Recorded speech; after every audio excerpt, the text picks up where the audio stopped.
ਵਾਹਿਗੁਰੂ ਜੀ ਕਾ ਖਾਲਸਾ ਵਾਹਿਗੁਰੂ ਜੀ ਕੀ ਫਤਿਹ। ਗੁਰੂ ਪਿਆਰੀ ਸਾਧ ਸੰਗਤ ਜੀਓ, ਅੱਜ ਜੋ ਆਪਾਂ ਬਾਣੀ ਦੀ ਵਿਚਾਰ ਕਰਨ ਲੱਗੇ ਹਾਂ ਉਹ 12 ਮਾਹਾਂ ਦੇ ਪਾਠ ਸਾਹਿਬ ਸ੍ਰੀ ਗੁਰੂ ਅਰਜਨ ਦੇਵ ਸਾਹਿਬ ਜੀ ਮਹਿਲਾ ਪੰਜਵਾਂ ਦੀ ਬਾਣੀ ਹੈ, ਜੋ ਕਿ ਸਾਹਿਬ ਸ੍ਰੀ ਗੁਰੂ ਗ੍ਰੰਥ ਸਾਹਿਬ ਜੀ ਦੇ ਅੰਗ ਨੰਬਰ 135 ਤੇ ਸੁਸ਼ੋਭਿਤ ਹੈ। ਇਸ ਸ਼ਬਦ ਨੂੰ ਆਪਾਂ ਖੋਲ੍ਹਣ ਦਾ ਯਤਨ ਕਰੀਏ, ਕਿਉਂਕਿ ਮਾਘ ਦਾ ਮਹੀਨਾ ਚੱਲ ਰਿਹਾ ਹੈ ਅਤੇ ਮਾਘ ਮਹੀਨੇ ਦੇ ਵਿੱਚ ਸੰਗਤਾਂ ਗੁਰਦੁਆਰਾ ਸਾਹਿਬ ਕਾਫੀ ਆਉਂਦੀਆਂ ਹਨ। ਵਧੀਆ ਗੱਲ ਹੈ, ਕਿਸੇ ਵੀ ਤਰੀਕੇ ਨਾਲ ਆ ਜਾਣਾ ਜ਼ਰੂਰੀ ਹੈ। ਮਾਘ ਦਾ ਮਹੀਨਾ ਹੋਵੇ, ਜੇਠ ਦਾ ਹੋਵੇ, ਹਾੜ੍ਹ ਦਾ ਹੋਵੇ, ਗੁਰੂ ਸਾਹਿਬ ਕਹਿੰਦੇ ਆ ਕਿ ਸਾਰੀਆਂ ਹੀ ਰੁੱਤਾਂ, ਸਾਰੇ ਹੀ ਮਹੀਨੇ ਭਲੇ ਹੈ। ਕਦੋਂ ਵੀ ਪਰਮਾਤਮਾ ਨਾਲ ਜਿਹੜੇ ਸਮੇਂ ਆਪਾਂ ਜੁੜ ਜਾਂਦੇ ਹਾਂ, ਉਹ ਮਹੂਰਤ, ਉਹ ਘੜੀ, ਉਹ ਦਿਨ, ਉਹ ਰੁੱਤ, ਉਹ ਮਹੀਨਾ ਬਹੁਤ ਵਧੀਆ ਹੁੰਦਾ। ਉਹ ਬਹੁਤ ਵਧੀਆ ਹੁੰਦਾ ਜਦੋਂ ਸੁਰਤ ਦੀ ਇਕਾਗਰਤਾ ਪਰਮਾਤਮਾ ਦੀ ਹੋਂਦ ਵਿੱਚ, ਹੋਂਦ ਨੂੰ ਮਹਿਸੂਸ ਕਰਨ ਲੱਗ ਜਾਵੇ, ਉਹ ਮਹੀਨਾ ਬਹੁਤ ਵਧੀਆ ਹੁੰਦਾ। ਇਸੇ ਤਰ੍ਹਾਂ ਅਲੱਗ-ਅਲੱਗ ਗੁਰੂ ਸਾਹਿਬ ਨੇ 12 ਮਾਹਾਂ ਦੇ ਪਾਠ ਦੇ ਵਿੱਚ ਅਲੱਗ-ਅਲੱਗ ਰੁੱਤਾਂ ਦਾ ਜ਼ਿਕਰ ਕਰਕੇ, ਮਹੀਨਿਆਂ ਦਾ ਜ਼ਿਕਰ ਕਰਕੇ ਸਾਡੇ ਵਰਗੇ ਪ੍ਰਾਣੀਆਂ ਨੂੰ ਪਰਮਾਤਮਾ ਨਾਲ ਜੋੜਨ ਦਾ ਯਤਨ ਕੀਤਾ ਹੈ। ਇਸੇ ਤਰ੍ਹਾਂ ਜੋ ਮਾਘ ਦਾ ਮਹੀਨਾ ਚੱਲ ਰਿਹਾ ਹੈ, ਮਾਘ ਦੇ ਉੱਪਰ ਜੋ ਪੰਕਤੀ ਆਉਂਦੀ ਹੈ, ਮਾਘ ਮੰਜਨ ਸੰਗ ਸਾਧੂਆਂ ਧੂੜੀ ਕਰ ਇਸ਼ਨਾਨ। ਗੁਰੂ ਸਾਹਿਬ ਕਹਿੰਦੇ ਆ ਮਾਘ ਦਾ ਮਹੀਨਾ ਆ ਗਿਆ ਭਾਈ, ਅਤੇ ਸੰਗ ਸਾਧੂਆਂ ਦੇ ਸੰਗਤ ਕਰਕੇ ਉਹਦੇ ਵਿੱਚ ਜਾ ਕੇ ਉਹਨਾਂ ਦੀ ਧੂੜੀ ਕਰ ਇਸ਼ਨਾਨ। ਅਤੇ ਪਾਣੀ ਦਾ ਨਹੀਂ ਲਿਖਿਆ, ਧੂੜੀ ਇਸ਼ਨਾਨ ਲਿਖਿਆ ਹੋਇਆ ਹੈ। ਧੂੜੀ ਇਸ਼ਨਾਨ ਕੀ ਹੁੰਦਾ ਹੈ? ਧੂੜੀ ਇਸ਼ਨਾਨ ਨੂੰ ਸਮਝਣ ਦਾ ਯਤਨ ਕਰੀਏ। ਕੁਛ ਦੁਨਿਆਵੀ ਉਦਾਹਰਨਾਂ ਦੇ ਕੇ ਵੀ ਪਤਾ ਲੱਗ ਜਾਂਦਾ ਹੈ। ਕਈ ਵਾਰ ਸਮਝ ਨਹੀਂ ਲੱਗਦੀ, ਉਸ ਨੂੰ ਦੁਨਿਆਵੀ ਉਦਾਹਰਨ ਦੇ ਦਿੱਤੀ ਜਾਵੇ ਤਾਂ ਬੜੀ ਛੇਤੀ ਬਾਣੀ ਦੀ ਬੜੀ ਛੇਤੀ ਸਾਨੂੰ ਸਮਝ ਲੱਗ ਜਾਂਦੀ ਹੈ। ਕਥਾ ਕਰਨ ਦਾ ਭਾਵ ਇਹੀ ਹੁੰਦਾ ਹੈ ਕਿ ਸੰਗਤਾਂ ਦੇ ਵੱਧ ਤੋਂ ਵੱਧ ਜਿਹੜਾ ਹੈ ਬਾਣੀ ਸਮਝ ਦੇ ਵਿੱਚ ਆ ਜਾਵੇ। ਗੁਰਦੁਆਰਾ ਸਾਹਿਬ ਅਸੀਂ ਇਕੱਠੇ ਹੋ ਕੇ ਅਸੀਂ ਜੋ ਬਾਣੀ ਉਚਾਰਨ ਕਰਦੇ ਹਾਂ, ਸਾਰੇ ਜਾਣੇ ਬੈਠ ਕੇ, ਉਹਦੇ ਵਿੱਚ ਬੜੀ ਸੰਗਤ ਬੈਠੀ ਹੁੰਦੀ ਹੈ। ਪਰ ਇੱਥੇ ਲਿਖਿਆ ਮਾਘ ਮੰਜਨ ਸੰਗ ਸਾਧੂਆਂ ਧੂੜੀ ਕਰ ਇਸ਼ਨਾਨ। ਜੋ ਗੁਰੂ ਦੇ ਦਰ 'ਤੇ ਚੱਲ ਕੇ ਆ ਗਿਆ, ਉਹ ਵੱਡੇ ਭਾਗਾਂ ਵਾਲਾ ਹੈ। ਪਰ ਜੋ ਉਪਾਧੀ, ਜੋ ਡਿਗਰੀ ਇੱਥੇ ਗੁਰੂ ਸਾਹਿਬ ਲਿਖ ਰਹੇ ਹੈ, ਮਾਘ ਮੰਜਨ ਸੰਗ ਸਾਧੂਆਂ ਲਿਖਿਆ, ਸੰਗ ਸਾਧੂਆਂ ਧੂੜੀ ਕਰ ਇਸ਼ਨਾਨ। ਸਾਧੂ ਕੀ ਹੁੰਦੇ ਹਨ? ਭਾਈ ਆਪਣਾ ਸੰਤ ਸਿੰਘ ਜੀ ਮਸਕੀਨ, ਜੋ ਆਪਣੇ ਚੜ੍ਹਾਈ ਕਰ ਗਏ ਪਹਿਲਾਂ, ਕਾਫੀ ਸਮਾਂ ਪਹਿਲਾਂ, ਉਹਨਾਂ ਦੀ ਕਥਾ ਮੈਂ ਸੁਣੀ ਸੀ। ਉਹਦੇ ਵਿੱਚ ਉਹ ਦੱਸਦੇ ਸੀਗੇ ਕਿ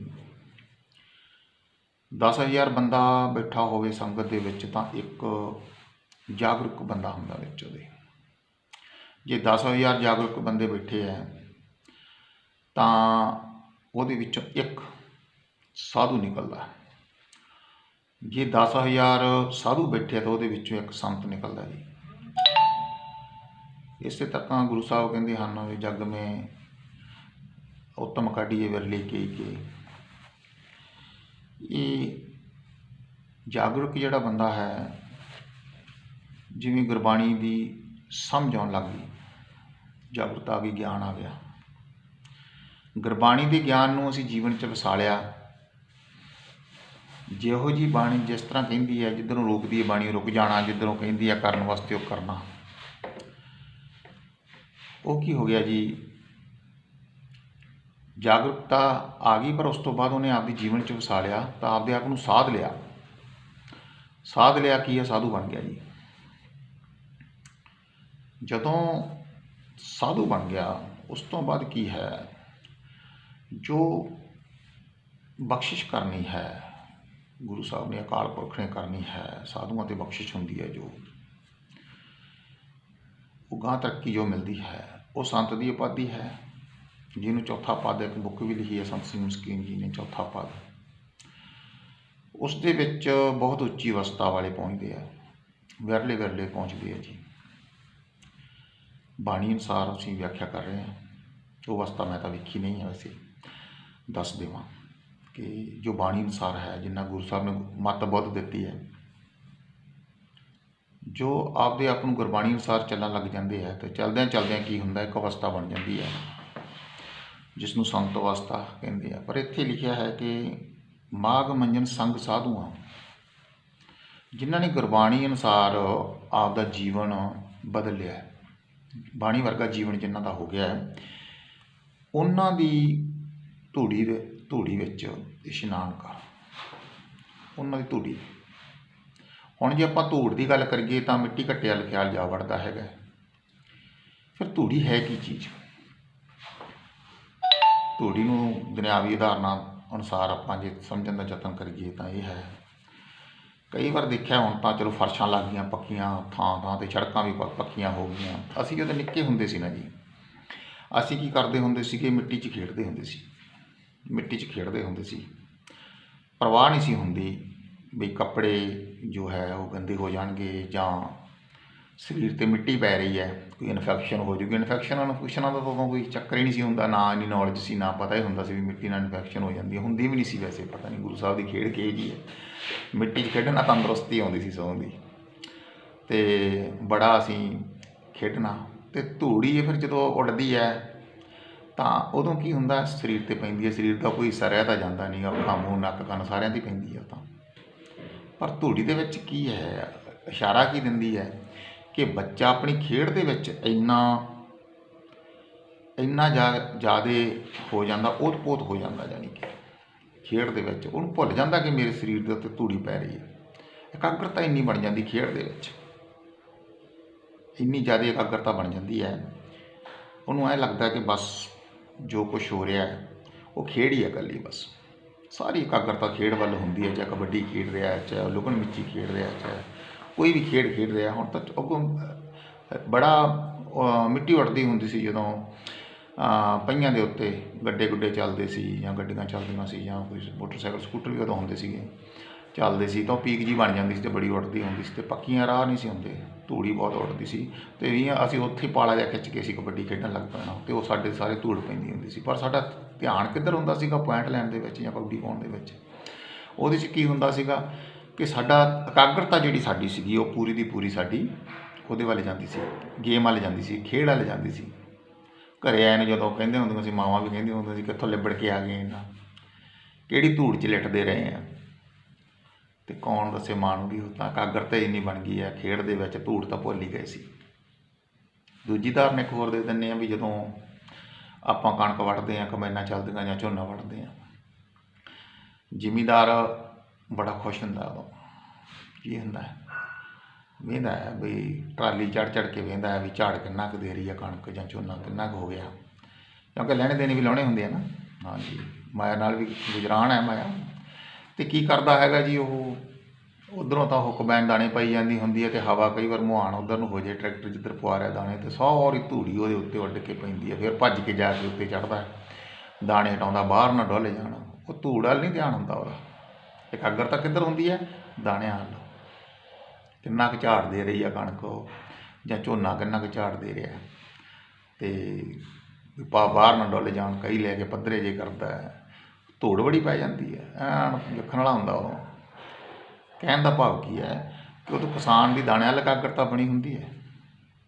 ਇਸੇ ਤਰ੍ਹਾਂ ਹੀ ਜਦੋਂ ਅਸੀਂ ਗੁਰਦੁਆਰਾ ਸਾਹਿਬ ਜਾਂਦੇ ਹਾਂ, ਸਾਧੂਆਂ ਦੀ ਸੰਗਤ ਦੇ ਵਿੱਚ ਜਾਂ ਕਿਤੇ ਵੀ ਸਥਾਨ 'ਤੇ, ਮਸਜਿਦ ਹੈ ਜਾਂ ਆਪਣਾ ਮੰਦਰ ਦੇ ਵਿੱਚ ਜਾਂਦੇ ਹਾਂ, ਜਿੱਥੇ ਵੀ ਸਾਧੂ ਬੈਠੇ ਹੋਏ ਆ ਜਿਨ੍ਹਾਂ ਨੇ ਪਰਮਾਤਮਾ ਨਾਲ ਆਪਦੇ ਆਪ ਨੂੰ ਜੋੜਿਆ ਹੋਇਆ, ਹੋਰ ਵੀ ਹੋ ਸਕਦੀ ਜਗ੍ਹਾ, ਕੋਈ ਨਹੀਂ, ਖੇਤ ਬੰਨਾ ਵੀ ਹੋ ਸਕਦਾ ਹੈ ਜਿੱਥੇ ਕੋਈ ਗੁਰਸਿੱਖ ਪਿਆਰਾ ਮਿਲ ਜਾਵੇ। ਮਾਘ ਮੰਜਨ ਸੰਗ ਸਾਧੂਆਂ, ਧੂੜੀ ਕਰ ਇਸ਼ਨਾਨ, ਉਹਨਾਂ ਦੇ ਵਿੱਚ ਰਹਿ ਕੇ ਰੱਬੀ ਗੁਣਾਂ ਨੂੰ ਬੜੀ ਇਕਾਗਰਤਾ ਨਾਲ ਸੁਣਨਾ ਹੈ। ਇਕਾਗਰਤਾ ਬਹੁਤ ਜ਼ਿਆਦਾ ਚਾਹੀਦੀ ਹੈ।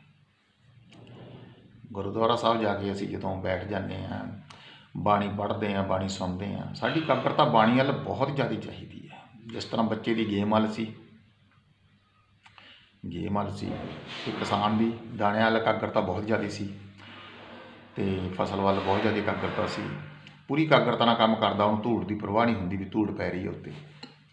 ਇਸੇ ਤਰ੍ਹਾਂ ਸਾਧੂਆਂ ਦੀ ਧੂੜੀ ਕੀ ਹੈ, ਬਸ ਉਹੀ ਇਕਾਗਰਤਾ ਹੈ। ਇਕਾਗਰਤਾ ਬਣਾ ਕੇ ਰੱਖਣੀ ਹੈ। ਇਕਾਗਰਤਾ ਇੰਨੀ ਹੋਵੇ ਕਿ ਕੋਈ ਵੀ ਬਾਣੀ ਦੀ ਪੰਕਤੀ ਜਾਂ ਸ਼ਬਦ ਜੋ ਹੈ ਉਹ ਸਾਡੇ ਉੱਤੋਂ ਦੀ ਜਾਂ ਸਾਡੇ ਆਸੇ ਪਾਸੇ ਦੀ ਨਾ ਲੰਘ ਜੇ। ਮਾਫ਼ ਕਰਨਾ, ਕਈ ਵਾਰ ਕੀ ਹੁੰਦਾ ਹੈ, ਗੁਰਦੁਆਰਾ ਸਾਹਿਬ ਬਾਣੀ ਚੱਲ ਰਹੀ ਹੁੰਦੀ ਹੈ ਪਰ ਬੰਦਾ ਆਪਦੇ ਦੁਨਿਆਵੀ ਕੰਮ ਹੀ ਕਰਦਾ ਫਿਰਦਾ, ਦੁਨਿਆਵੀ ਕੰਮਾਂ 'ਚ ਲੱਗਾ ਹੁੰਦਾ ਹੈ। ਮਾਨਸਿਕ ਤੌਰ 'ਤੇ ਬੈਠਾ ਗੁਰਦੁਆਰਾ ਸਾਹਿਬ ਹੀ ਹੈ ਤਾਂ ਇਕਾਗਰਤਾ ਨਹੀਂ ਬਣਦੀ। ਇਸੇ ਤਰ੍ਹਾਂ ਇਕਾਗਰਤਾ ਜੇ ਥੋੜ੍ਹੀ ਬਹੁਤ ਬਣਦੀ ਹੈ, ਥੋੜ੍ਹੇ ਚਿਰ ਬਾਅਦ ਫਿਰ ਉਹ ਇਕਾਗਰਤਾ ਵਿਖਰ ਜਾਂਦੀ ਹੈ। ਇਕਾਗਰਤਾ ਨੂੰ ਬਣਾਈ ਰੱਖਣ ਵਾਸਤੇ ਗੁਰੂ ਸਾਹਿਬ ਕਹਿੰਦੇ ਆ ਇਕਾਗਰਤਾ ਬਹੁਤ ਜ਼ਰੂਰੀ ਹੈ ਕਿ ਤੂੰ ਸਮਝ ਕਿ ਧੂੜ ਉਸੇ ਤਰ੍ਹਾਂ ਦੀ ਕਿ ਸਾਧੂਆਂ ਦੀ ਜਿਹੜੀ ਧੂੜੀ ਹੈ ਉਹਦੇ ਵਿੱਚ ਤੂੰ ਇਸ਼ਨਾਨ ਕਰ ਰਿਹਾ, ਬਸ ਇੰਨੀ ਜ਼ਿਆਦਾ ਇਕਾਗਰਤਾ ਚਾਹੀਦੀ ਹੈ ਕਿ ਜਿੰਨੀ ਕਿ ਤੂੰ ਉੱਧਰਲੇ ਦੂਜੇ ਪਾਸੇ ਦੁਨਿਆਵੀ ਕੰਮਾਂ ਵੱਲ ਜਾਂ ਖੇਡਾਂ ਵੱਲ ਕਰਦਾ ਹੈ, ਇਹ ਤੋਂ ਵੱਧ ਇਕਾਗਰਤਾ ਇੱਧਰ ਚਾਹੀਦੀ ਹੈ। ਮਾਘ ਮੰਜਨ ਸੰਗ ਸਾਧੂਆਂ ਧੂੜੀ ਕਰ ਇਸ਼ਨਾਨ, ਇਹਦੇ ਵਿੱਚ ਇਸ਼ਨਾਨ ਕਰ। ਹਰ ਕਾ ਨਾਮ ਧਿਆਏ ਸੁਣ, ਤੂੰ ਆਪ ਵੀ ਪਰਮਾਤਮਾ ਦਾ ਨਾਮ ਜਪ ਤੇ ਸੁਣ। ਹਰ ਕਾ ਨਾਮ ਧਿਆਏ ਸੁਣ, ਧਿਆਨ ਕਰਕੇ, ਧਿਆਨ ਵੀ ਕਰ, ਜਪ ਵੀ ਤੇ ਸੁਣ ਵੀ। ਸੁਣਨਾ ਕੀ ਹੁੰਦਾ ਹੈ? ਸੁਣਨਾ ਹੁੰਦਾ ਹੈ ਕਿ ਜਿਹੜੀ ਚੀਜ਼ ਸਾਡੀ ਸਮਝ 'ਚ ਆ ਜਾਂਦੀ ਉਹ ਸਾਡੇ ਸੁਣਨ 'ਚ ਆ ਜਾਂਦੀ ਹੈ, ਜਿਹੜੀ ਸਾਡੇ ਸਮਝ 'ਚ ਨਹੀਂ ਆਉਂਦੀ ਉਹ ਸੁਣਨ 'ਚ ਨਹੀਂ ਆਉਂਦੀ। ਜਿਵੇਂ ਇੱਕ ਬੰਦਾ ਅੰਗਰੇਜ਼ੀ ਬਹੁਤ ਜਾਣਦਾ ਪਰ ਅੱਗੇ ਜਿਹੜੀ ਕਲਾਸ ਬੈਠੀ ਉਹ ਅੰਗਰੇਜ਼ੀ ਨਹੀਂ ਉਹਨੂੰ ਆਉਂਦੀ, ਜੋ ਕੁਛ ਵੀ ਬੋਲੀ ਜਾਵੇ ਉਹਨੂੰ ਪਤਾ ਲੱਗ ਜਾਂਦਾ, ਉਹਦੇ ਕੰਨਾਂ 'ਚ ਤਾਂ ਆਵਾਜ਼ਾਂ ਪੈ ਰਹੀਆਂ ਬੱਚਿਆਂ ਦੇ ਪਰ ਉਹਨਾਂ ਨੂੰ ਅੰਗਰੇਜ਼ੀ ਨਹੀਂ ਆਉਂਦੀ, ਔਰ ਹਾਈ ਲੈਵਲ ਦੀ ਬੋਲ ਰਿਹਾ ਹੈਗਾ ਤਾਂ ਕੰਨਾਂ 'ਚ ਆਵਾਜ਼ ਪੈਣ ਨੂੰ ਨਹੀਂ ਆਪਾਂ ਸੁਣਨਾ ਨਹੀਂ ਕਹਿੰਦੇ। ਪਰ ਜਦੋਂ ਕੋਈ ਉਹੀ ਪੰਜਾਬੀ ਵਾਲਾ ਟੀਚਰ ਜਾਂ ਦੂਜਾ ਆ ਜਾਂਦਾ ਹੈਗਾ, ਉਹਨੂੰ ਕੋਈ ਦੱਸਦਾ ਉਹੀ ਚੀਜ਼ ਉਹਨੂੰ ਪੰਜਾਬੀ 'ਚ ਦੱਸਦਾ ਤਾਂ ਉਹਨਾਂ ਦੀ ਸਮਝ ਆ ਜਾਂਦੀ ਹੈ। ਸਮਝ 'ਚ ਆਉਣਾ ਹੀ ਸੁਣਨਾ ਕਹਿੰਦੇ ਆ ਜੀ।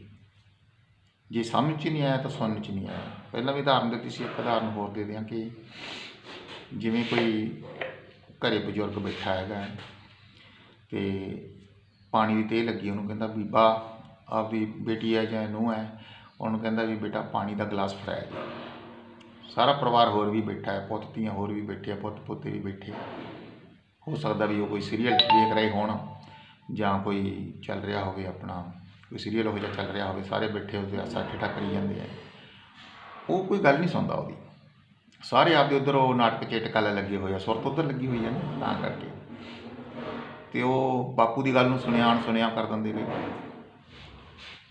ਉਹ ਫਿਰ ਥੋੜ੍ਹੇ ਚਿਰ ਬਾਅਦ ਕਹਿੰਦਾ ਬੀਬਾ ਮੈਂ ਪਾਣੀ ਮੰਗਿਆ ਸੀ, ਉਹ ਫਿਰ ਨਹੀਂ ਕੋਈ ਸੁਣਦਾ। ਤੀਜੀ ਵਾਰ ਫਿਰ ਕੀ ਕਹਿੰਦਾ ਬਾਪੂ ਜੀ, ਕਹਿੰਦਾ ਜੀ ਬੇਟਾ ਮੈਂ ਪਾਣੀ ਮੰਗਿਆ ਸੀ, ਸ਼ਾਇਦ ਸੁਣਿਆ ਨਹੀਂ ਕਿਸੇ ਨੇ। ਕੌਣ ਦੱਸੇ ਬਈ ਕੰਨਾਂ 'ਚ ਤਾਂ ਆਵਾਜ਼ਾਂ ਪੈ ਗਈਆਂ ਅਤੇ ਕੰਨ 'ਚ ਆਵਾਜ਼ ਪਈ ਨੂੰ ਮੰਨਿਆ ਨਹੀਂ, ਸੁਣਿਆ ਮੰਨਿਆ ਮਨ ਕੀਤਾ ਭਾਉ, ਸਤਿਕਾਰ ਸਹਿਤ ਪਾਣੀ ਦਾ ਗਲਾਸ ਨਹੀਂ ਫੜਾਇਆ। ਸੁਣ ਕੇ ਮੰਨਿਆ ਨਹੀਂ, ਸੁਣ ਕੇ ਨਾ ਮੰਨਣਾ ਵੀ ਉਹ ਸੁਣਨਾ ਨਹੀਂ ਹੁੰਦਾ, ਸੁਣ ਕੇ ਮੰਨ ਲੈਣਾ ਹੀ ਸੁਣਨਾ ਹੁੰਦਾ ਹੈ। ਇੱਥੇ ਗੁਰੂ ਸਾਹਿਬ ਕਹਿੰਦੇ ਹਰ ਕਾ ਨਾਮ ਧਿਆਏ ਸੁਣ, ਸਭਨਾ ਨੋ ਕਰ ਦਾਨ। ਕਿਹੜਾ ਦਾਨ? ਇਹ ਗੁਰਮਤਿ ਦਾ ਗਿਆਨ। ਆਪਦੇ ਕੋਲੇ ਨਾ ਰੱਖੀ, ਗਾਂ ਦੂਜਿਆਂ ਨੂੰ ਵੀ ਦੇ ਦਿਆ ਕਰ, ਬੜਾ ਫਲ ਹੈ ਇਹਦਾ ਜੀ, ਸਾਰਿਆਂ ਨਾਲੋਂ ਵੱਡਾ ਹੈ ਜਿਹੜਾ। ਪੈਸੇ ਧੇਲੇ ਦਾ ਤਾਂ ਨਹੀਂ ਇੰਨਾ, ਪੈਸੇ ਧੇਲੇ ਨਾਲ ਤਾਂ ਮੰਗਤੇ ਪੈਦਾ ਹੁੰਦੇ ਆ ਜੀ। ਕਈ ਲੋਕ ਬਿਜ਼ਨਸ ਬਣਾਇਆ ਹੋਇਆ ਇਸੇ ਚੀਜ਼ ਨੂੰ ਮੰਗਣ ਦਾ, ਦੇਖਦੇ ਆ ਤੁਸੀਂ, ਕੰਮ ਨਹੀਂ ਕਰਦੇ, ਕੋਈ ਹੱਟੇ ਕੱਟੇ ਹੁੰਦੇ, ਕਈ ਵਾਰ ਨਹੀਂ ਕੰਮ ਕਰਦੇ ਕੋਈ, ਉਹ ਬੋਝ ਹੈ ਸੰਸਾਰ ਦੇ ਉੱਤੇ। ਗੁਰੂ ਨਾਨਕ ਸਾਹਿਬ ਨੇ ਸਾਨੂੰ ਮੰਗਤੇ ਨਹੀਂ ਬਣਾਇਆ ਹੈਗਾ, ਸਾਨੂੰ ਉਦਮ ਕਰਨ ਵਾਲੇ, ਉਦਮ ਕਰਿੰਦਿਆਂ ਜੀ ਉਹ ਤੋਂ ਸਾਨੂੰ ਉਦਮ ਕਰਨ ਵਾਲੇ ਬਣਾਇਆ ਹੈ। ਇੱਥੇ ਦਾਨ ਕਿਹੜਾ ਦਾਨ ਕਰਨਾ ਹੈ? ਅਸੀਂ ਜਦੋਂ ਇੱਥੇ ਫਿਰ ਦਾਨ ਦੇ ਨਾਂ 'ਤੇ ਆ ਜਾਂਦੇ ਆ, ਫਿਰ ਉਹ ਉਸੇ ਤਰ੍ਹਾਂ ਮੰਗਣ ਵਾਲੇ ਵੀ ਤਿਆਰ ਹੋ ਜਾਂਦੇ ਆ। ਗੁਰੂ ਸਾਹਿਬ ਕਹਿੰਦੇ ਇੱਥੇ ਪਰਮਾਤਮਾ ਦਾ ਜਿਹੜਾ ਸਿਮਰਨ ਦਾ, ਜੇ ਬਾਣੀ ਦਾ ਤੂੰ ਗਿਆਨ ਇਕੱਠਾ ਕੀਤਾ ਹੈ ਨਾ, ਜੇ ਤੈਨੂੰ ਪਤਾ ਲੱਗ ਗਿਆ, ਤੂੰ ਇਕਾਗਰਤਾ ਨਾਲ ਸੁਣ ਰਿਹਾ, ਆਪ ਤਾਂ ਤੂੰ ਇਸ਼ਨਾਨ ਕਰ ਲਿਆ ਤਾਂ ਦੂਜਿਆਂ ਨੂੰ ਵੀ ਕਰਾ ਦੇ, ਦੂਜਿਆਂ ਨੇ ਵੀ ਕਰਾ ਦੇ। ਜਿੱਥੇ ਚਾਰ ਬੰਦੇ ਬਹਿੰਦੇ ਆ ਉੱਥੇ ਤੂੰ ਆਪਦਾ ਗੁਰਬਾਣੀ ਦੀ ਵਿਆਖਿਆ ਤੋਂ ਬਗੈਰ ਉਹ ਗੱਲ ਜੇ ਤੂੰ ਕਰੇਂਗਾ। ਕਈ ਵਾਰ ਕੀ ਹੁੰਦਾ ਨਾ, ਉੱਥੇ ਵੀ ਕਈ ਵਾਰ ਮੈਂ ਆਪਦੀ ਜ਼ਿੰਦਗੀ ਦਾ ਤਜਰਬਾ ਦੱਸਦਾ ਹੈਗਾ ਕਿ ਇਹ ਬਖਸ਼ਿਸ਼ ਜਿਹਦੇ 'ਤੇ ਹੋ ਜਾਏ ਉਹੀ ਧਿਆਨ ਨਾਲ ਸੁਣਦਾ, ਬਾਣੀ ਨੂੰ ਧਿਆਨ ਨਾਲ ਉਹੀ ਸੁਣਦਾ ਜਿਹਦੇ 'ਤੇ ਬਖਸ਼ਿਸ਼ ਅਕਾਲ ਪੁਰਖ ਦੀ ਹੋਵੇ। ਜਿਹਦੇ 'ਤੇ ਬਖਸ਼ਿਸ਼ ਹੈ ਨਹੀਂ ਉਹ ਬਾਣੀ ਨੂੰ ਧਿਆਨ ਨਾਲ ਨਹੀਂ ਸੁਣ ਸਕਦਾ, ਧਿਆਨ ਨਾਲ ਨਹੀਂ ਸੁਣ ਸਕਦਾ। ਕਈ ਵਾਰ ਦੇਖਿਆ ਧੂਣੀ ਸਿੱਖਦੇ ਹੁੰਦੇ ਆ ਜਾਂ ਕੋਈ ਗੁਰਬਾਣੀ ਦੀ ਆਪਾਂ ਕਥਾ ਵਿਚਾਰ ਕਰਨੀ ਸ਼ੁਰੂ ਕਰ ਦਈਏ, ਮੇਰੀ ਆਦਤ ਹੈ ਵੀ ਵੱਧ ਤੋਂ ਵੱਧ ਜਿਹੜਾ ਹੈਗਾ ਗੁਰਬਾਣੀ ਦਾ ਜਿਹੜਾ ਹੈਗਾ ਉਹ ਪ੍ਰਵਾਹ ਚੱਲਦਾ ਰਹੇ, ਆਪ ਨੂੰ ਵੀ ਸ਼ਾਂਤੀ ਮਿਲਦੀ ਹੈ, ਥੋੜ੍ਹਾ ਜਿਹਾ ਮਾਹੌਲ ਵੀ ਵਧੀਆ ਰਹਿੰਦਾ ਹੈਗਾ।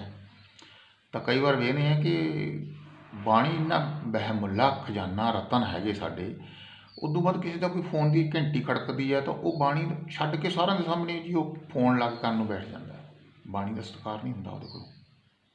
ਬਹੁਤ ਪਤਾ ਨਹੀਂ ਕੁਛ ਵੀ ਨਹੀਂ, ਭਾਵੇਂ ਕਿਸੇ ਨੇ ਐਵੇਂ ਫੋਨ ਜਿਹਾ ਕੀਤਾ ਹੋਵੇ ਬਿਨਾਂ ਗੱਲ ਤੋਂ, ਕੋਈ ਮਾੜਾ ਮੋਟਾ ਹੋਵੇ, ਕੋਈ ਠੀਕ ਹੈ ਐਮਰਜੈਂਸੀ ਦਾ ਵੱਖਰੀ ਗੱਲ ਹੋ ਜਾਂਦੀ ਹੈ। ਅਤੇ ਫਿਰ ਉਹ ਠੀਕ ਹੈ ਸੁਣ ਲਓ, ਚਲੋ ਫਰਜ਼ ਕਰ ਲਓ ਫੋਨ ਆ ਗਿਆ, ਸੁਣ ਲਓ ਉਹਨੂੰ। ਸੁਣਨ ਤੋਂ ਬਾਅਦ ਕੀ ਹੈ ਅਤੇ ਵੇਖ ਲਓ, ਗੱਲ ਕਰ ਲਓ ਉਹਦੇ ਕੋਲ ਵੀ ਜੇ ਐਮਰਜੈਂਸੀ ਹੈ ਤਾਂ ਵੱਖਰੀ ਗੱਲ ਹੈ, ਅਤੇ ਨਹੀਂ ਤਾਂ ਫਿਰ ਫਾਲਤੂ ਊਲ ਜਲੂਲ ਗੱਲਾਂ ਕਰਨ ਦਾ ਫਾਇਦਾ ਕੋਈ ਨਹੀਂ ਹੁੰਦਾ ਨਾ। ਗੁਰਬਾਣੀ ਨੂੰ ਤਾਂ ਆਪਾਂ ਪਹਿਲ ਦੇਣੀ ਹੁੰਦੀ ਹੈ, ਪਹਿਲ ਦੇਣੀ ਹੁੰਦੀ। ਜੇ ਆਪ ਹੀ ਧਿਆਨ ਨਾਲ ਸੁਣਿਆ ਤਾਂ ਗਾਂਹ ਆਪਾਂ ਦਾਨ ਕੀ ਕਰਾਂਗੇ। ਇਸੇ ਕਰਕੇ ਗੁਰੂ ਸਾਹਿਬ ਕਹਿੰਦੇ ਹਰ ਕਾ ਨਾਮ ਧਿਆਏ, ਤੂੰ ਆਪ ਧਿਆਇਆ ਕਰ ਪਰਮਾਤਮਾ ਦਾ ਨਾਮ। ਹਰ ਕਾ ਨਾਮ ਧਿਆਏ ਸੁਣ, ਆਪ ਵੀ ਸੁਣ ਅਤੇ ਸਭਨਾਂ ਨੂੰ ਕਰ ਦਾਨ, ਦੂਜਿਆਂ ਨੂੰ ਵੀ ਦਾਨ ਕਰ। ਅਤੇ ਜੇ ਦਾਨ ਤੁਸੀਂ ਕਰ ਰਹੇ ਆ, ਅੱਗੇ ਕੋਈ ਸੁਣਨ ਨੂੰ ਤਿਆਰ ਨਹੀਂ ਤਾਂ ਕੀ ਕਰੋਗੇ। ਪਰ ਨਹੀਂ, ਤੁਸੀਂ ਆਪ ਦੀ ਆਦਤ ਨਹੀਂ ਛੱਡਣੀ, ਪਰਮਾਤਮਾ ਦਾ ਸਿਮਰਨ ਆਪ ਵੀ ਕਰਨਾ ਹੈ। ਤਾਂ ਗੁਰਬਾਣੀ ਦੀ ਕਥਾ ਵਿਚਾਰ ਵੀ ਜਿੱਥੇ ਚਾਰ ਬੰਦੇ ਬਹਿੰਦੇ ਕਰਿਆ ਕਰੋ। ਉਹਦੇ ਨਾਲ ਕੀ ਹੁੰਦਾ ਹੈ, ਕਿਸੇ ਦਾ ਜੀਵਨ ਸੁਧਰ ਜੇ। ਇਦੋਂ ਵੱਡਾ ਦਾਨ ਹੀ ਹੈ ਨਹੀਂ ਗਾ। ਇਹ ਇਸ ਦਾਨ ਦੀ ਗੱਲ ਕਰ ਰਹੇ ਆ।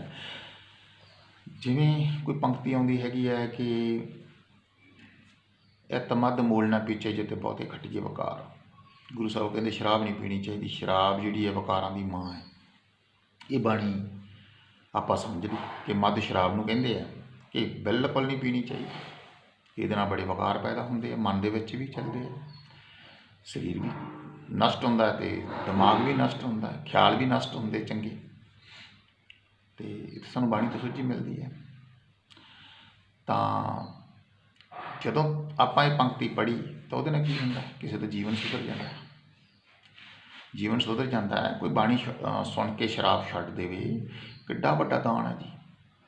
ਦਿਹਾੜੀ ਕਰਕੇ ਜਿਹੜਾ ਅੱਗੇ ਲਿਆਉਂਦਾ ਸੀਗਾ 300-400 ਰੁਪਈਆ ਦੇ ਵਿੱਚੋਂ 200 ਰੁਪਏ ਦੀ ਸ਼ਰਾਬ ਪੀ ਜਾਂਦਾ ਸੀ। ਬੱਚੇ ਕਿਤਾਬਾਂ ਪੈਨਸਲਾਂ ਨੂੰ ਉਹ ਤਰਸਦੇ ਰਹਿੰਦੇ ਸੀ। ਜਿਹੜੀ ਘਰ ਵਾਲੀ ਹੈ ਉਹ ਚਾਹ ਗੁੜ ਖੰਡ ਨੂੰ ਤਰਸਦੀ ਰਹਿੰਦੀ ਸੀ। ਅਤੇ ਹੁਣ ਕੀ ਹੋਇਆ, ਹੁਣ ਜਦੋਂ ਇਹ ਬਾਣੀ ਸੁਣੀ, ਉਹਦਾ ਜਿਹੜਾ ਹੈਗਾ ਜੀ ਜੀਵਨ 'ਚ ਉਹਦੇ ਵੱਸ ਗਈ, ਸ਼ਰਾਬ ਛੱਡ ਗਿਆ, ਹੋਰ ਗਲਤ ਆਦਤਾਂ ਛੱਡ ਗਿਆ। ਅਤੇ ਜਿਹੜੇ 4 ਪੈਸੇ ਸੀ ਉਹ ਘਰੇ ਆਉਣ ਲੱਗ ਪਏ, ਬੱਚੇ ਵੀ ਸੁਖੀ ਹੋ ਗਏ ਅਤੇ ਪਰਿਵਾਰ ਵੀ ਸੁਖੀ ਹੋ ਗਿਆ, ਅਤੇ ਆਪ ਨੂੰ ਵੀ ਆਤਮਿਕ ਸ਼ਾਂਤੀ ਮਿਲ ਗਈ। ਕਿੱਡਾ ਵੱਡਾ ਦਾਨ ਹੈ ਜੀ ਇਹ, ਜੋ ਸ਼ਬਦ ਦਾ ਗੁਰੂ ਦਾ ਗਿਆਨ ਹੈ, ਕਿੱਡਾ ਵੱਡਾ ਗਿਆਨ ਹੈ। ਇਹ ਦਾਨ ਸਾਨੂੰ, ਗਿਆਨ ਰੂਪੀ ਦਾਨ ਸਾਨੂੰ ਕਰਨਾ ਚਾਹੀਦਾ ਹੈ। ਇੰਨੀਆਂ ਵਿਚਾਰਾਂ ਜੀ ਜਿੰਨੀਆਂ ਕੀਤੀਆਂ ਹੈਗੀਆਂ ਜੀ, ਇਹ ਗੁਰੂ ਸਾਹਿਬ ਦੀ ਗੁਰਬਾਣੀ ਦਾ ਗਿਆਨ ਹੈਗਾ। ਗੁਰੂ ਸਾਹਿਬ ਦਾ ਸਪੀਕਰ ਸਮਝਿਆ ਜੀ, ਗੁਰੂ ਸਾਹਿਬ ਦਾ ਸਪੀਕਰ ਹੈ, ਜਿਵੇਂ ਉਹ ਬੁਲਾਉਂਦਾ ਉਵੇਂ ਬੋਲਦੇ ਆ। ਅੱਛਾ ਜੀ, ਕਿਸੇ ਵੀ ਤਰ੍ਹਾਂ ਦਾ ਜੋ ਕੋਈ ਨਾ ਤੁਹਾਨੂੰ ਕੋਈ ਬਾਣੀ ਦੀ ਸਮਝ ਆਵੇ ਜਾਂ ਕਿਸੇ ਚੀਜ਼ ਦਾ ਆਪਾਂ ਵਿਚਾਰ ਕਰਨੀ ਹੁੰਦੀ ਹੈ, ਤਾਂ ਮੇਰਾ ਜਿਹੜਾ ਕਮੈਂਟਸ ਦੇ ਵਿੱਚ ਕਮੈਂਟਸ ਕਰ ਸਕਦੇ ਹੋ, ਕਮੈਂਟਸ ਕਰਿਆ ਕਰੋ। ਫ਼ੋਨ ਨੰਬਰ ਹੈਗਾ ਮੇਰਾ 9871919630। ਇਹਦੇ 'ਤੇ ਕਾਲ ਕਰਕੇ ਮੈਨੂੰ ਜੇ ਤੁਸੀਂ ਸਾਂਝ ਪਾਓ ਵਿਚਾਰਾਂ ਦੀ, ਮੈਨੂੰ ਬਹੁਤ ਚੰਗਾ ਲੱਗੂਗਾ ਜੀ। ਕਮੈਂਟਸ ਵੀ ਕਰਿਆ ਕਰੋ। ਅਤੇ ਦੂਜਾ ਜਿਹੜਾ ਹੈਗਾ ਜੀ, ਇੱਕ ਹੋਰ ਮੈਂ ਸੁਣਿਆ ਕਿ ਸਬਸਕ੍ਰਾਈਬਰ ਕਰਨ ਨਾਲ ਕੋਈ ਨਾ ਤਾਂ ਮੇਰਾ ਪੈਸਾ ਕੋਈ ਲੱਗਦਾ ਹੈਗਾ, ਨਾ ਤੁਹਾਡਾ ਕੋਈ ਲੱਗਣਾ ਹੈਗਾ। ਅਤੇ ਉਹਦੇ ਨਾਲ ਕੀ ਹੁੰਦਾ ਕਿ ਆਪਣੀ ਜਿਹੜੀ ਗੁਰਮਤਿ ਸਾਂਝ ਵੱਧਦੀ ਹੈ। ਜਦੋਂ ਵੀ ਆਪਾਂ ਕੋਈ ਵੀਡੀਓ ਪਾਉਣੀ ਨਵੀਂ, ਉਹ ਤੁਹਾਡੇ ਕੋਲ ਸੁਨੇਹਾ ਜਾਂਦਾ ਹੈ, ਸੁਨੇਹਾ ਜਾਂਦਾ, ਘੰਟੀ ਖੜਕਦੀ ਹੈ। ਉਹਦੇ ਨਾਲ ਵੱਧ ਤੋਂ ਵੱਧ ਆਪਣੀਆਂ ਗੁਰਮਤਿ ਵਿਚਾਰਾਂ, ਗੁਰਮਤਿ ਗਿਆਨ ਸਾਡਾ ਵੱਧਦਾ। ਗਾਂਹ ਵੀ ਜਿੱਥੋਂ ਸੁਣਦੇ ਹਾਂ, ਗਾਂਹ ਵੀ ਦੂਜਿਆਂ ਨੂੰ ਵੀ ਆਖਿਆ ਕਰੋ ਕਿ ਵੀ ਇਸ ਤਰ੍ਹਾਂ ਕਰਕੇ ਸਬਸਕ੍ਰਾਈਬ ਕਰਕੇ ਆਪਾਂ ਜਿਹੜਾ ਹੈਗਾ ਇੱਕ ਦੂਜੇ ਦੀ ਗੁਰਮਤਿ ਦੀ ਸਾਂਝ ਪਾਇਆ ਕਰੀਏ। ਆਪਣਾ ਇੱਕ ਬਹੁਤ ਵੱਡਾ ਗਰੁੱਪ ਬਣ ਜਾਵੇ। ਗਰੁੱਪ ਬਣਨ ਦੇ ਨਾਲ ਕੀ ਹੁੰਦਾ ਹੈਗਾ, ਫਿਰ ਆਪਣੀ ਗੁਰਮਤਿ ਸਾਂਝਾਂ ਵਧਣਗੀਆਂ। ਗੁਰਮਤਿ ਸਾਂਝਾਂ ਵਧਣ ਨਾਲ ਜਿਹੜਾ ਹੈਗਾ ਇਹ ਕਾਫੀ ਹੱਦ ਤੱਕ ਆਪਾਂ ਜਿਹੜਾ ਹੈਗਾ ਇਹ ਸਮਾਜਿਕ ਤਬਦੀਲੀ ਲਿਆ ਸਕਦੇ ਹਾਂ। ਜੋ ਅੱਜ ਕੱਲ੍ਹ ਬੱਚੇ ਕੋਈ ਨਸ਼ਿਆਂ 'ਚ ਪਿਆ ਹੈਗਾ ਜਾਂ ਕੋਈ ਹੋਰ ਚੋਰੀਆਂ ਚਕਾਰੀਆਂ ਦੇ ਵਿੱਚ ਪਏ ਹੈਗੇ ਆ, ਉਹਨਾਂ ਦਾ ਜੀਵਨ ਸੁਧਰ ਸਕਦਾ ਹੈਗਾ। ਇਸ ਕਰਕੇ ਅਸੀਂ ਇੱਕ ਬਹੁਤ ਵੱਡਾ ਪਲੇਟਫਾਰਮ ਤਿਆਰ ਕਰੀਏ। ਇੱਕ ਅਸੀਂ ਗੁਰਮਤਿ ਸਾਂਝ ਦਾ, ਇੱਕ ਦੂਜੇ ਨੂੰ ਜਿਹੜੇ ਚੈਨਲ ਨੂੰ ਸਬਸਕ੍ਰਾਈਬ ਕਰਕੇ, ਆਪਾਂ ਸਬਸਕ੍ਰਾਈਬ ਦਾ ਮਤਲਬ ਹੁੰਦਾ ਗ੍ਰਾਹਕ ਬਣਨਾ। ਗ੍ਰਾਹਕ ਬਣਨ ਦਾ ਮਤਲਬ ਹੁੰਦਾ ਕਿ ਸਾਨੂੰ ਚੀਜ਼ ਚਾਹੀਦੀ ਹੈ, ਇਹ ਸਾਨੂੰ ਮਿਲਣੀ ਚਾਹੀਦੀ ਹੈ। ਸਬਸਕ੍ਰਾਈਬਰ ਦਾ ਮਤਲਬ ਇਹ ਹੁੰਦਾ ਕਿ ਅਸੀਂ ਇਸ ਚੀਜ਼ ਦੀ ਲੋੜ ਹੀ ਨਹੀਂ, ਸਾਨੂੰ ਡਿਮਾਂਡ ਹੈ ਇਸ ਚੀਜ਼ ਦੀ। ਸਾਨੂੰ ਬਾਣੀ ਦੀ ਡਿਮਾਂਡ ਤਾਂ ਹੈਗੀ ਹੈ, ਡਿਮਾਂਡ ਦੀ ਬਾਣੀ ਦੀ ਡਿਮਾਂਡ ਤਾਂ ਸਾਨੂੰ ਹੈਗੀ ਹੈ। ਜੇ ਬਾਣੀ ਸਾਡੇ ਜੀਵਨ 'ਚ ਵਸੀ ਰਹੇਗੀ ਤਾਂ ਸਾਡਾ ਜਿਹੜਾ ਜੀਵਨ ਬਹੁਤ ਵਧੀਆ ਰਹੇਗਾ। ਇੰਨੀਆਂ ਵਿਚਾਰਾਂ ਜਿੰਨੀਆਂ ਵੀ ਆਪਾਂ ਕੀਤੀਆਂ ਹਨ, ਇਹ ਗੁਰੂ ਸਾਹਿਬ ਦੀ ਮੱਤ ਬੁੱਧ ਦੇ ਅਨੁਸਾਰ ਕੀਤੀਆਂ ਜੀ।